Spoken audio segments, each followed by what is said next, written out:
بسم الله الرحمن الرحيم. السلام عليكم. نحن الآن في غزة نقوم بطهي الطعام إلى العائلات المنكوبة في قطاع غزة والمتضررة من الحرب الإسرائيلية على غزة. إن شاء الله هذه ستكون هدية من أحفاد صلاح الدين من كردستان العراق عن طريق مؤسسة بختشن إلى أهالي قطاع غزة وإلى المواطنين في قطاع غزة. نتوجه بالشكر الجزيل إلى إخواننا في كردستان العراق وإلى الإخوة في مؤسسة بختشن، وبارك الله فيهم على دعم صمود الأهل في غزة.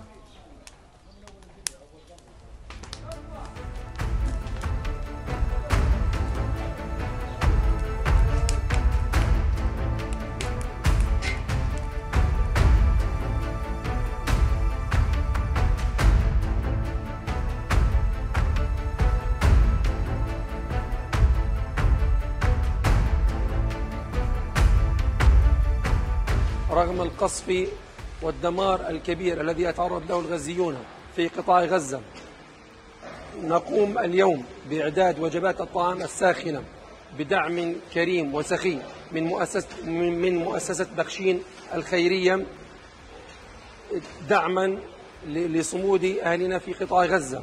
فنقوم بإعداد هذه الوجبات والتي بإذن الله عز وجل سيتم توزيعها على المشردين والمنكوبين والنازحين في مراكز الإيواء والمدارس في قطاع غزة.